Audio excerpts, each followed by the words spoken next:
আবারও অবৈধভাবে পুকুর বোজানো বন্ধ করলেন গারুলিয়া পৌরসভার কাউন্সিলর ও বিএলআরও। দীর্ঘদিন ধরে গারুলিয়া পৌরসভার 13 নম্বর ওয়ার্ডের একটি বড় পুকুর জমি মাফিয়ারা ধীরে ধীরে বুঝিয়ে ফেলছিল।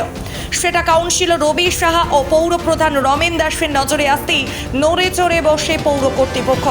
তৎক্ষণাৎ সরজমিনে বিষয়টি খতিয়ে দেখে পুকুর ভরাট হওয়ার কথা বিএলআরওকে জানানো হয়। এরপর বিএলআরও সাহেব দীপঙ্কর রায় এবং স্থানীয় কাউন্সিলর রবি সাহা আইনি কাগজপত্র নিয়ে এসে ওই পুকুর ভরাট বন্ধ করে দেন। এদিন পুকুর কতটা ছিল আর খাস জমিতে কতটা রয়েছে সেটা মেপে ভরাট হয়ে যাওয়া পুকুর খুঁড়ে পুনরায় আগের রূপে ফিরিয়ে দেওয়ার ব্যবস্থা করেন বিএলআরও।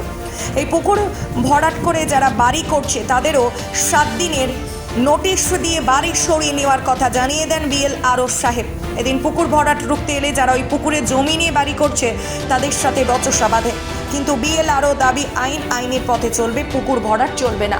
1600 হবে। আচ্ছা, তারপরে আমি জবরদস্তি আমাকে দিতে হয়েছে, তো আমাদের তোমার যেখানে আমি শুধু একটা নেবো, কিন্তু আমি এখন টাকা দেবো, রেজিস্ট্রি হবে তখন টাকা দেবো।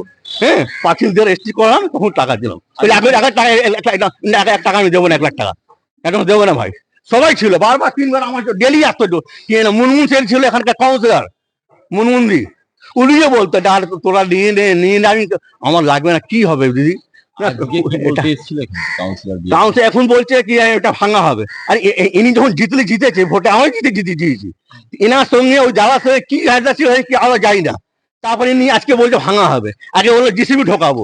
ঢোকা ভাই, এখানে এসে দেখলাম যে কি অলমোস্ট 25 থেকে 30% পুকুরের অংশটা ভরাট হয়ে গেছে অলরেডি। কিছু বাড়ি ঘরও হয়ে আছে আশেপাশে। তো সেই কন্ট্রোভার্সিতে আমরা যাচ্ছি না, কিন্তু যেহেতু দাগটা পুকুরটাকে পুকুর হিসেবে ফিরিয়ে দেওয়ার জন্যই আমরা প্রতিবদ্ধ। আর সেই জন্য আমরা যা এসে দেখলাম পুকুরটাকে মেপে দেখা হচ্ছে, মেপে দেখে অরিজিনাল পুকুরের যে অংশ ছিল সেটা পুকুর হিসেবে ফিরিয়ে দেওয়া হবে।